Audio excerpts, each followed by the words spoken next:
Doncs donem la pas tots junts a la ponència inaugural d'avui del professor Federico Mayor Zaragoza, que ha estat àmpliament presentat, però, com sabeu, ha estat director general de la UNESCO, és actualment el president de la Fundació Cultura La Paz i ha estat una persona que ens ha fet de profe durant molts anys i ha creat una escola a Catalunya i internacionalment. El professor ens pronunciarà la lliçó inaugural sobre el títol Els reptes de l'educació al món d'avui, 20 anys després de l'informe de l'ORS. Sí, amics i amigues, ja fa més de 20 anys. Gràcies, professor.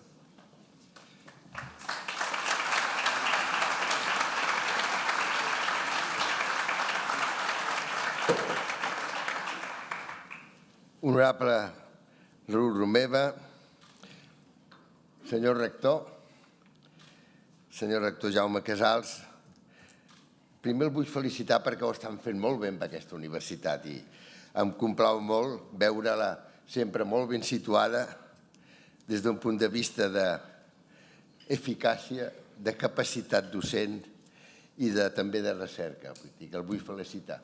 També a la professora Marta Imerich, vicepresidenta de la Universitat Oberta de Catalunya. Estimats amics, sobretot em vull adreçar als que són els grans protagonistes de l'educació, que són els mestres, que són tots aquells que cada dia, com acaba de dir l'honorable Raül Romeva, tenen que dedicar-se en contacte directe amb els estudiants a fer de l'educació el gran pas endavant perquè finalment tinguéssim amb aquesta nova era, que ja hi som, vull dir que no és que vingui, ja hi som amb aquesta nova era, està a l'altura de les circumstàncies. No serà fàcil, però des de luego això, si està en les mans d'alguns, si té alguns protagonistes, són els mestres, són els docents a tots els nivells. Vull també donar les gràcies a l'Eduard Valorí, perquè em va enviar ell primer la carta, m'enviava un escrit on pràcticament jo hagués pogut dir escolteu, mira, dieu això que em dieu amb aquesta carta, ja és la meva manera de pensar, jo crec que és el missatge, també està molt ben concretat, vull dir que dona gust quan t'inviten i et diuen ja més o menys el que s'espera que diguis i a més està molt bé, està molt ben pensat i molt ben decidit. Després també vull saludar a l'Helena Cavaller, al David Pérez, al Boris Mir, que ha tingut l'amabilitat d'anar-me a rebre aquest dematí, i també us vull dir que és un excel·lent programa. Jo vull parlar dels reptes de l'educació al món d'avui, 20 anys després de l'informe de l'ORS. I repensar tantes coses, però hem de repensar moltes coses, no només el de l'educació, hem de repensar moltes coses perquè, com dic, hem estat vivint en un món on els ciutadans no pintaven res. Si estenguem els ulls i pensem que des de l'origen dels temps sempre ha hagut un poder absolut masculí, la dona no ha pintat mai res, quan ha aparegut a l'escenari del poder d'una manera normalment temporal i anecdòtica, ho ha fet per raons dinàstiques, etc. És lògic, ha imitat la manera de manar dels homes. El Nelson Mandela, el president Nelson Mandela em deia era lògicament mimètica del poder masculí i a vegades ho feia encara millor, és dir, pitjor, perquè era capaç de millorar les maneres en què manaven els homes, que era una manera absoluta, era un poder absolut. I això fins fa molt pocs anys. Jo vaig viure aquí a Barcelona fa ja molts d'anys i clar, no teníem cap informació del que passava al món. La gent, el 92% de la gent del món naixia, vivia i moria amb 50 quilòmetres quadrats i avui encara n'hi ha molta gent al món així. Ho dic perquè a vegades parlem de coses molt generals i molt avançades però no ens donem compte que durant segles i segles hem estat submesos. No hem sigut ciutadans, hem sigut súbdits, hem sigut obedients, hem sigut silenciosos, hem estat plens de por. Per què? Perquè això no coneixíem res més que el nostre entorn i aquest entorn era un entorn molt limitat. Estàvem confinats i de moment fa ara molt pocs anys. És la nova era, és la revolució digital. De moment, resulta que ja ens podem expressar. De moment, resulta que ja podem tindre veu. De moment, resulta que ja sabem el que passa al món. De moment, resulta que la dona, i això és el més important de tot, amb aquesta nova era. Jo ho repeteixo molt perquè per la meva pròpia vida ha sigut molt important quan vaig tindre la sort de tindre una relació molt directa amb el president Nelson Mandela. Un d'aquests senyors, un d'aquests protagonistes dels temps moderns, que després de 27 anys a la presó va fer lo inesperat. I lo inesperat és la nostra esperança moltes vegades. Perquè qui es pot imaginar que aquell senyor que sortia després de 27 anys de cautiveri, en vez de dir ara ha arribat el moment, ara ens anem a carregar tots els negres als pocs blancs que hi ha a Sud-àfrica. I sabeu el que va fer? Va fer exactament el contrari. Va ser capaç de fer lo inesperat i de fer aquest gran esforç de conciliació utilitzant mitjans tan interessants perquè, de moment, Sud-àfrica fos no un exemple de racisme, sinó un exemple de com es pot superar el racisme. Doncs bé, l'any 96 em deia un dia a Pretòria. Em deia, miri, aquesta cultura que vostè proposa, la cultura de la pau, això és el que la UNESCO representa dintre del sistema de Nacions Unides. Diu, aquesta cultura de pau, aquesta cultura de la força de la raó en vez de la raó de la força, aquesta cultura de la paraula, perquè és finalment la cultura de la paraula. És parlar en vez d'utilitzar la força. Em deia, de moment no serà possible, fins que la dona, i em va dir, is the cornerstone of the new era, és la pedra angular de la nova era. Per què? Em va dir, perquè la dona excepcionalment utilitza la força i l'home excepcionalment no l'utilitza. I això és el que passa. Això, si mirem el que ha passat a la història, és veritat. Jo me'n recordo aquí, jo vaig tindre el Virteli aquí, uns mestres. Escolteu, per això dic, educació, els mestres, la qualitat dels mestres, això és el que hem de procurar. Jo vaig tindre aquí al Virteli una quantitat de gent. Vaig tindre un professor, el Francesc Gomà, de filosofia, que em va ensenyar. Jo després he sigut sempre un bàrbaro experimental, jo sóc un biòleg molecular, vull dir que... Però em va ensenyar que la filosofia era el més important que hi ha dintre de l'educació. Per què? Perquè ens ensenya a utilitzar aquesta capacitat distintiva de l'espècie humana, que és reflexionar, que és pensar, que és imaginar, que és anticipar-nos, que és crear. Som creadors, cada ser humà és capaç de crear. I això ho ensenyen aquests mestres. Ja dic, vaig tindre el Francesc Gomà de filosofia, que em va dir, ja l'Heràclit, escolti'm, no es cregui que tot això ho fan els científics. L'Heràclit ja, filosòficament, ja va pensar en aquest moviment permanent de totes les coses a la vida. Ja va pensar en aquesta evolució permanent. I després va vindre Leibniz, etc. I tenia el Ramon Fuster, i tenia l'Enric Beguer, i tenia el Jaume Vicenç Vives. Ho enteneu? Això és la qualitat de l'educació. Doncs bé, em va dir el Nelson Mandela, em va dir, la dona ara ja estarà a l'escenari. La dona progressivament influirà en la presa de decisions. I en aquell moment sí, en aquell moment podrem canviar el que... Jo tenia el Josep Triadú, tenia el Ramon Fuster de llatí en aquell moment. Jo me'n recordo sempre del si vis pacem para bellum. Si vols la pau, prepara la guerra. I això és el que hem estat utilitzant fins ara. Ara mateix ja ho veieu. La reacció dels europeus ha sigut ara el 2% de... Només la força. Només la força. No se'ls ocorreix mai pensar en una altra. Només la força. Si vis pacem, a partir d'ara, para verbum. A partir d'ara hem de pensar, preparar la paraula. Hem de pensar en aquest canvi. Doncs aquest canvi no el faran, com us deia, més que quan hi hagi aquest equilibri entre homes i dones, per portar en aquest món amb una altra era. Però amb aquesta era ja hi som perquè ara ja sabem, ara ja som còmplices. Si les coses que fem no responen amb aquesta realitat. Estem vivint un moment en què la nostra paraula es pot utilitzar. Tenim uns mitjans per fer-ho. Per què callem? Per què callem? Per què tenim por? Fixeu-vos que el pare primer del preàmbul de la Declaració Universal ja diu: aquests drets són per alliberar a la humanitat de la por, perquè es donaven compte de que estàvem sempre en aquesta situació, clar, perquè estàvem molt isolats, la gent naixia, vivia i moria, com us dic, amb uns quilòmetres quadrats. Tot ha canviat. Però ara que ja sabem, ara no hem d'aguantar, ja no podem estar callats. És un delit de silenci en aquests moments.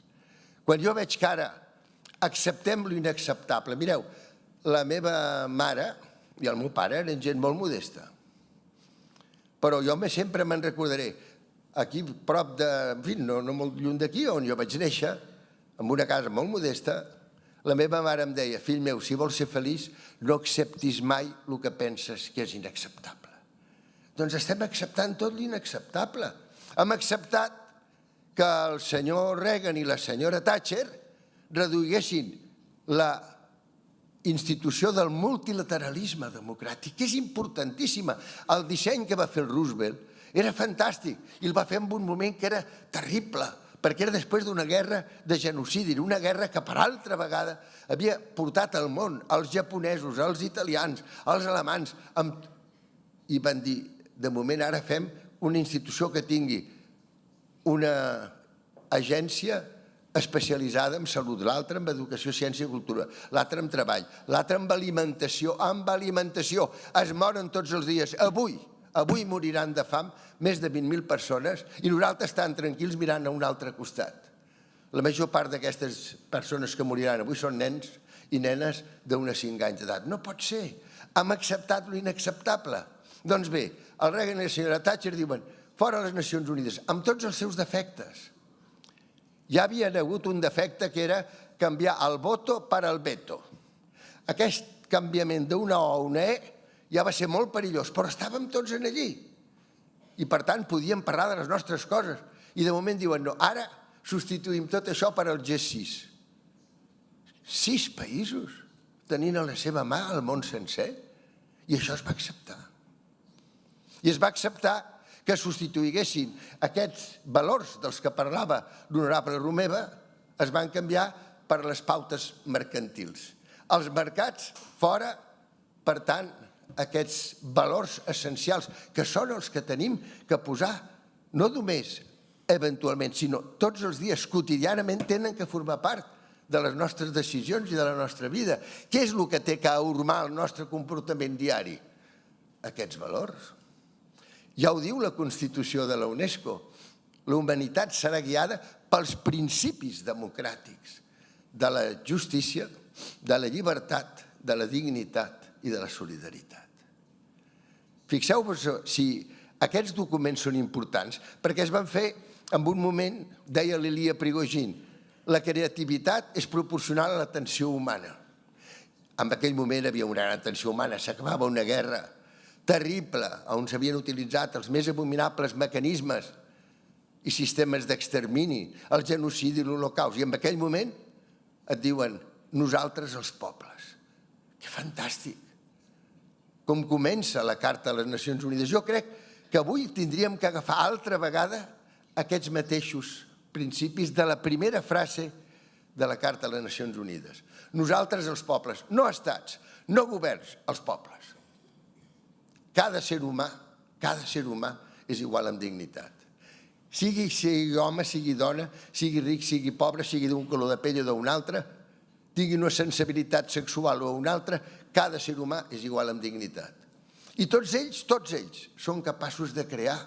Són ells capaços de prendre les rendes del seu futur i del seu destí a les seves mans. I no dependre de ningú, i actuar en virtut de les seves reflexions, i no el dictat de ningú, i no sobretot el dictat de cap fanatisme, ni cap dogma. Això em fa, avui, us ho dic amb tota sinceritat, em dona una preocupació especialment gran, perquè em dono compte de que tornem a estar amb dogmes, amb fanatismes, amb populismes, però populismes no perquè els populismes són bons perquè representin els pobles, sinó al contrari, perquè s'imposen als pobles i torna a haver por, i tornen a haver una sèrie d'associacions que representen exactament el contrari del que representa l'educació. Sabeu el que diu la UNESCO? Quan en parlen tantes vegades, l'educació. Educació, el primer és per què? Per aconseguir què? Després ve qui? Després ve el contingut, el què? Després ve a qui? Després ve el com? Tot això. Però primer, educació per què? I diu la Constitució de la UNESCO, l'article 1, per fer sers educats, és a dir, lliures i responsables. Fixeu-vos quina meravella. Ser lliure i responsable. Això és el que hem de fer. Doncs bé, així és com comença, com us deia, la Carta de les Nacions Unides. Nosaltres, els pobles, hem decidit evitar als nostres fills l'horror de la guerra. És a dir, hem decidit passar de la força a la paraula, hem decidit passar de la guerra a la pau, a la conciliació, a veure les fórmules que ens podem entendre, però sobretot ho fem per les generacions futures. I això és el que ara estem oblidant.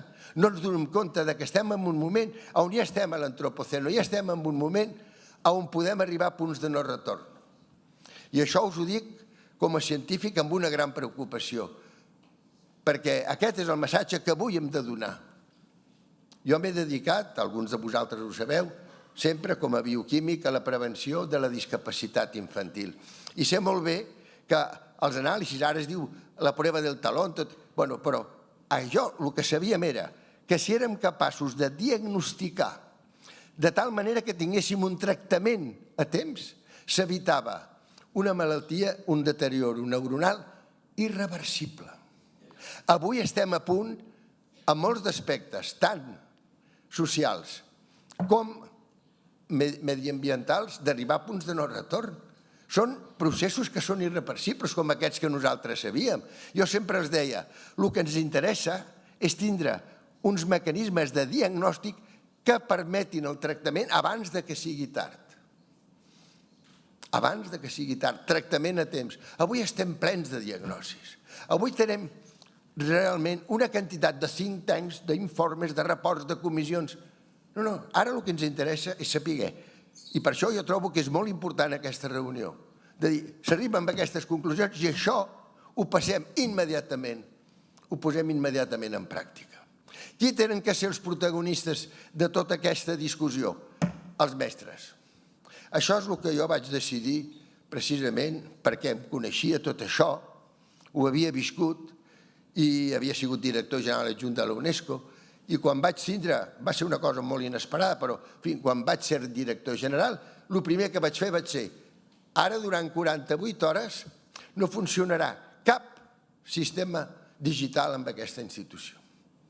Perquè tothom allí tic tot el dia. No senyor, tenen que tindre temps per pensar i sobretot per llegir-se la Constitució de la UNESCO, que és una meravella. Perquè això és el que ens diu.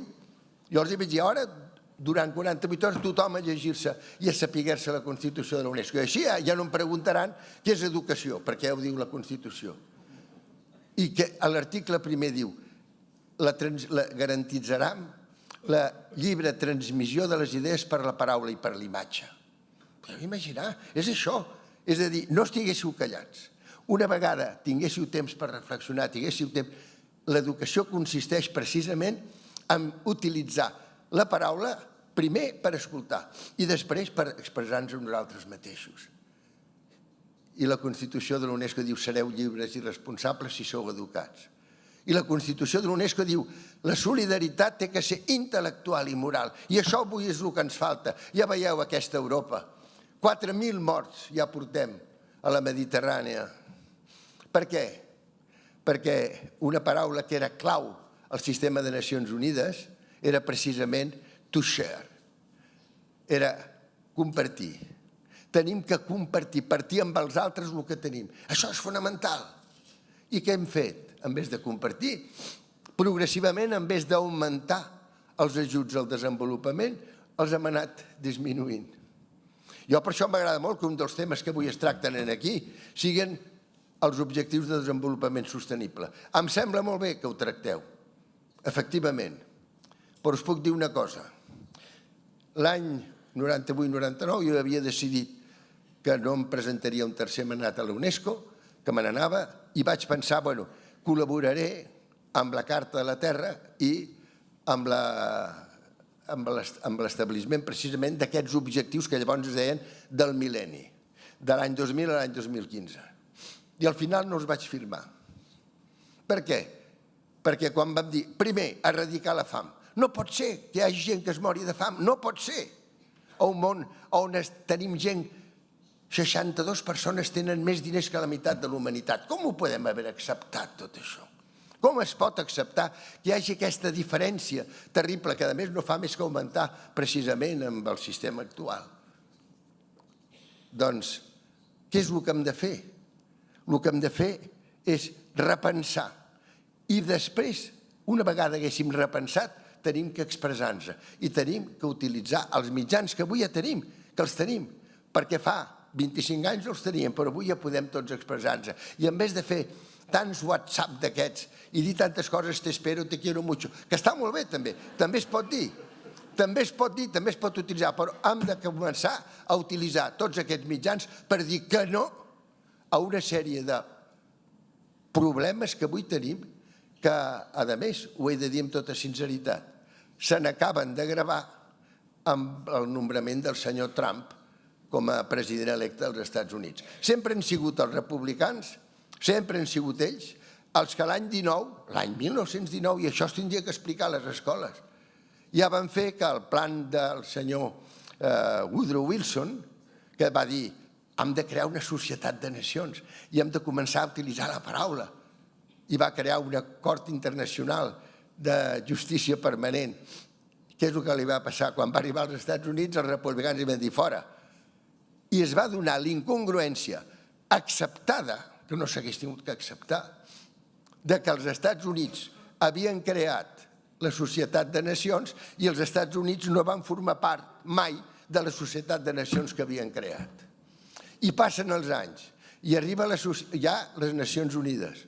I aquestes Nacions Unides des del primer moment ja tenen la marginació, les tendències, però hi ha alguns presidents que fan fort a favor, i allí estàvem tots, era un multilateralisme democràtic una mica insòlid, però en fi, anàvem endavant. I de moment, a la dècada dels 80, quan hi ha un Nelson Mandela, quan hi ha un Gorbachev, que canvien, en aquell moment donen una gran esperança al món, resulta que ells diuen, doncs ara, fora això, ara el G6, després el G7, després el G8. El resultat ha sigut que hem anat acceptant progressivament que ja no tinguéssim aquests grans valors a defensar a escala mundial. Ja no els tenim com a referents. Ara tenim pautes mercantils, que la cooperació, que el compartir, la cooperació internacional. Jo me'n recordo que el meu il·lustre predecessor a l'UNESCO, el senyor Amadou Mahtar Mbow, un senegalès fantàstic, quan parlava de la cooperació internacional se li inflava, perquè deia, això és la solució. La solució és cooperare, treballar junts, treballar junts, cooperare.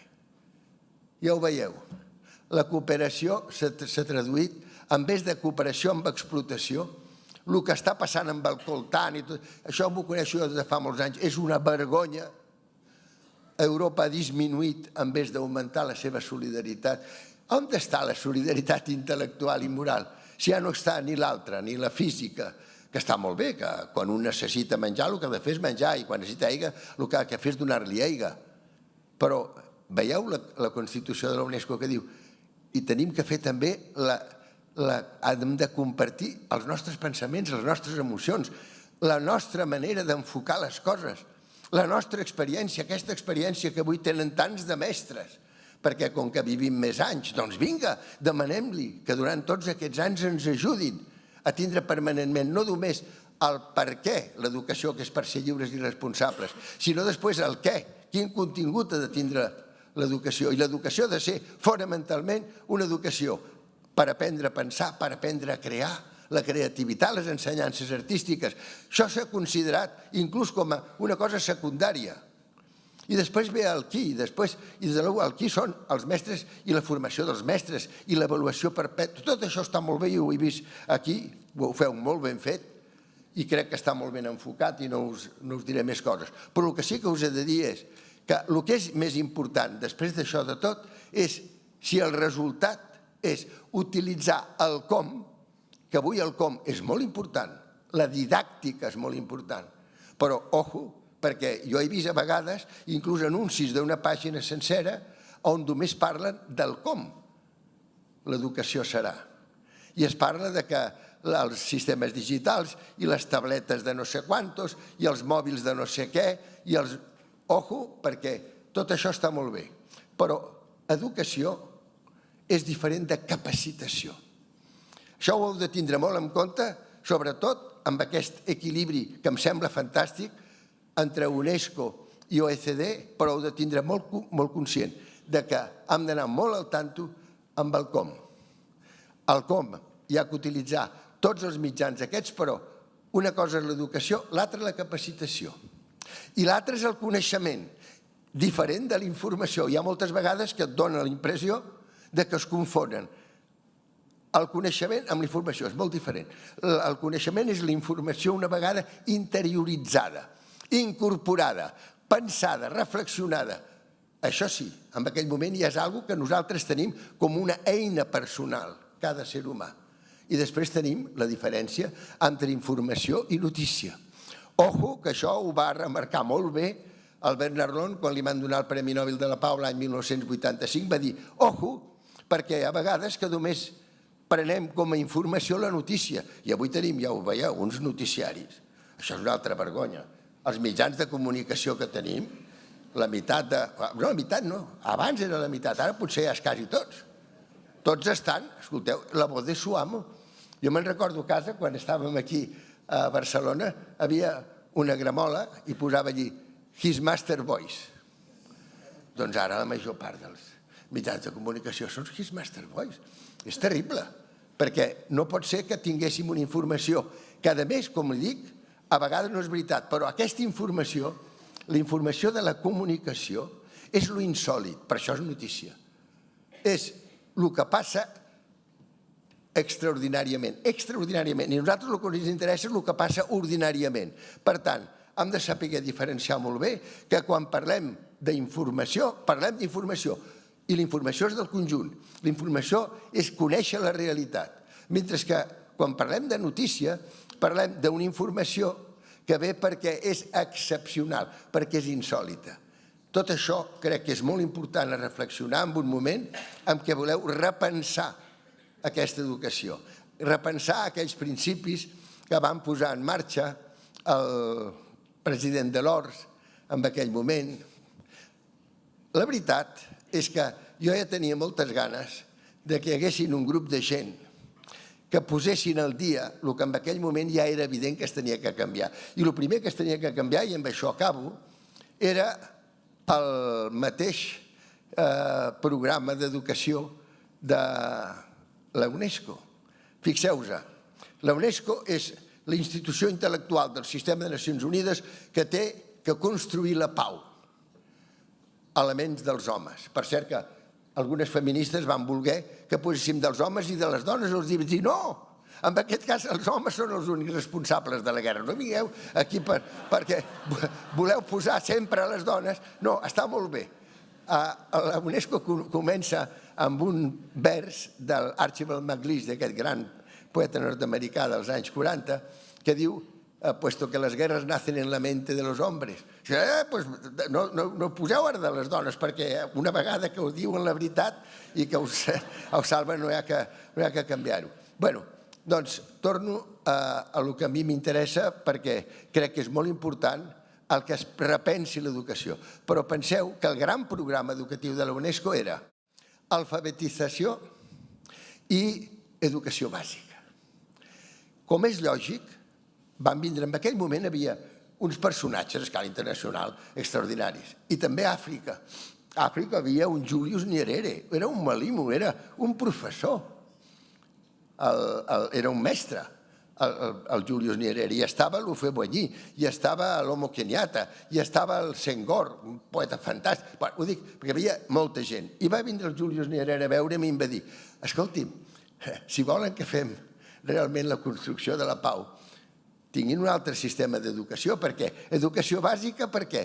Perquè siguéssim dient sí senyor, perquè siguéssim sent obedients. Perquè nosaltres el que volem és educació com vostès, no educació bàsica, educació. Segona, per què alfabetització? Alfabetització amb les llengües colonials. Era l'alfabetització amb anglès i francès, una vergonya. I aleshores vaig dir, això ho canviaré. I per canviar-ho vaig imaginar que faríem un gran congrés a escala mundial, però al mateix temps vaig parlar amb el president d'UNICEF, l'administrador d'UNICEF, i vaig recordar una cosa que m'havia dit el meu pare.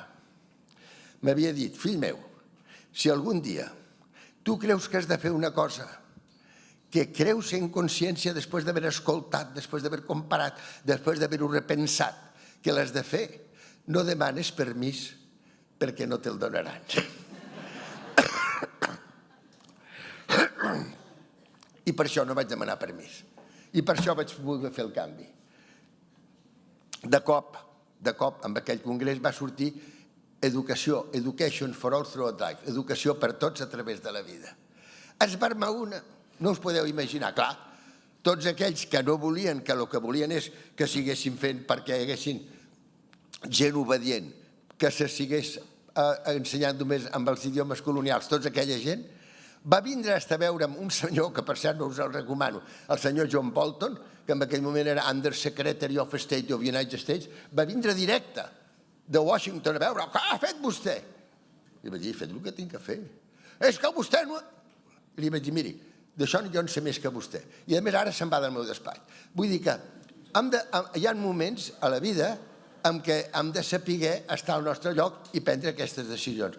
Per tant, ja teníem una educació que era educació per tothom i durant tota la vida. I en aquell moment vaig pensar: ara tenim que pensar amb un gran personatge, en aquell moment el Jacques Delors, no hi ha cap dubte, era el president de la comissió, i vaig dir: escolti'm, miri, a vostè d'aquí uns anys no se'l recordarà, mentre que si vostè presideix això hi haurà molts de mestres del món, molts milions de mestres que sí que el recordaran. I jo crec que el va convèncer, breu, vaig tindre la sort que el Jacques Delors presidís aquesta comissió. Ja sabeu, els resultats ara no us els diré, però ell van concluir que teníem primer aprendre a ser. Aprendre a ser, cada ser humà ha d'aprendre a ser, és a dir, a ser lliure i a ser responsable, ha d'aprendre a dirigir la seva pròpia vida. Això ja ho deia el Francisco Giner de los Ríos fa molts d'anys. I a més ha de ser per tots, per tots. I aquí al pensar per tots, deixeu-me que finalment jo tinc el gran honor que el germà de la meva àvia fos el primer ministre d'Educació de la República. El primer nomenament que va fer don Manuel Azaña va ser nomenar el Marcelino Domingo. El meu pare, Federico Mayor Domingo, que era germà de la meva àvia, i va ser un ministre que des del primer moment el que va dir és: l'educació té que ser per tots. I va pensar en aquell sistema que deien itinerant de l'educació, perquè es va donar compte que només anaven a l'educació aquells que podien, aquells que tenien mitjans, i que els altres tenien que acontentar-se. Va ser el que va fer la gran transformació dels mestres populars en mestres professionals. Però jo el que vull destacar és que té que ser education for all, per tots. Quan jo era rector de Granada, jo vaig pensar: qui ve a Granada? Els rics d'Andalusia i els granadinos. Però i els de Jaén, que no tenen, i els de Màlaga, i els d'Almeria, i els de Huelva. Per tant, hem de pensar sempre que l'educació, ho ha dit abans també la Marta Aymerich, ha de ser una cosa que té que arribar a tothom, i hem de pensar la manera perquè a totes les edats, a qualsevol edat, es tingui la possibilitat d'agafar aquest tren que no es pugui dir mai: no, aquest tren ja l'ha perdut. Estimats amics, he d'acabar perquè m'han dit que acabés i bueno, jo tenia moltes coses que dir, però de totes maneres vull acabar només dient una cosa. A mi m'agradaria molt que, com a conseqüència d'aquest repensar el que ens va dir el Jacques Delors, aprendre a ser, aprendre a conèixer, aprendre a fer, aprendre a viure plegats. Això és molt important. Aprendre a viure plegats, aprendre a ser ciutadans del món, perquè avui som ciutadans del món, també ho ha dit l'honorable Romeva. Som ciutadans del món. Des d'aquí cap al món hem de donar uns nous missatges de com es té que fer l'educació. Aquest per què, aquest qui, aquí, com, tot això ho hem de passar amb un missatge que sigui comprensible. I sobretot, hem de passar un missatge de solidaritat i de desobediència. No podem seguir avui quan ens diuen que aquest senyor Trump, per lo vist, el dia 20 del mes de gener de l'any que ve, pot de moment dir i ara no es compliran els acords de París, i ara no compliré els objectius del mil·lenni. Li hem de dir que no. Hem de ser capaços de ter grans clamors populars i tenen que estar mobilitzats i catalitzats per les universitats, senyor rector. No podem estar a les universitats aquí només pensant, no, a les universitats, no, i la comunitat científica, la comunitat acadèmica, la comunitat artística, tota aquesta gent que té capacitat precisament això de mobilització, tenim que dir que ha arribat el moment de dir que no, de dir-li que no, de dir-li, senyor Trump, si vostè posa això en pràctica, sàpiga que tindrà milions immediatament al ciberespai, ara ja ho podem fer, ja podem utilitzar d'una altra manera els WhatsApp, i li podem dir que no, que nosaltres deixaríem de comprar qualsevol producte del seu país, per exemple, si el seu país arribés a tindre aquesta insolidaritat manifesta. I això mateix ho hem de dir també a les autoritats europees. L'únic que hem sapigut fer ha sapigut una unió monetària. Ojalà fos una unió econòmica, perquè, bueno, econòmica, home, estaria millor que fos una unió política i una unió social, però això ha sigut sempre un error que hem comès i que hem acceptat. Això de deixar sempre que l'eco vagi davant del soc. Malament. Jo me'n recordo que la primera vegada que vaig tindre l'honor de dirigir-me al ECOSOC era quan feia quasi 50 anys de les Nacions Unides, s'havien produït 32 grans reunions sobre desenvolupament econòmic, ni una sobre desenvolupament social. I va ser precisament l'any 94 on vaig proposar que a partir d'aquell moment hi hagués una gran cimera sobre el desenvolupament social. Es va fer a Copenhague l'any 95. Ningú n'hi ha fet cas, per cert. Com tampoc s'ha fet cap cas quan van preparar aquests magnífics, perquè són magnífics articles. La veritat, la Carta de Drets Fonamentals de la Unió Europea és una meravella. Però jo penso, l'haurem escrit en sànscrit, perquè dona la impressió que no s'ha llegit ningú. I comença dient dignitat. És l'única declaració que comença per la dignitat, l'igual dignitat de tots els éssers humans. Doncs ve el dret a la vida. I ve, per tant, i això ho dic, soc el president de les poques coses que encara soc president perquè ara estic també molt cansat, ja m'estic deixant de tot, però la comissió contra la pena de mort, Comissió Internacional, crec que és molt important. I un diu, però com pot ser que tot això s'hagi anat acceptant? Arriba el moment en què ha de dir que no. I en aquest moment hem de dir que no, sobretot en aquelles coses que poden afectar els nostres descendents. Mireu els ulls d'aquests nens que estan amb aquestes maneres absurdes que hem tingut a Europa de reaccionar. En vez de donar diners per al desenvolupament, en vez de donar diners, què és el que hem fet? Hem sabut crear una espècie de camps de concentració. Però si aquesta gent surt dels seus països perquè no poden viure, es moren de fam, els ho puc dir perquè ho he vist. No pot ser, hem d'ajudar-los i hem de dedicar una mica. Com pot ser que no tinguéssim 10.000 milions per aquesta gent quan cada mes som capaços d'injectar en el flujo financiero 80.000 milions? Però què és tot això? Per tant, hem de clarificar moltes coses, hem d'aconseguir que lo social vagi abans de lo eco. Com els deia abans, la primera vegada que em vaig adreçar amb aquesta gran comissió, l'ECOSOC, a Nacions Unides, vaig dir, ladies and gentlemen, members of the ECOSOC. Perquè és veritat, el SOC no el tenien mai en compte. Hem de procurar que el SOC comenci a estar davant de l'eco.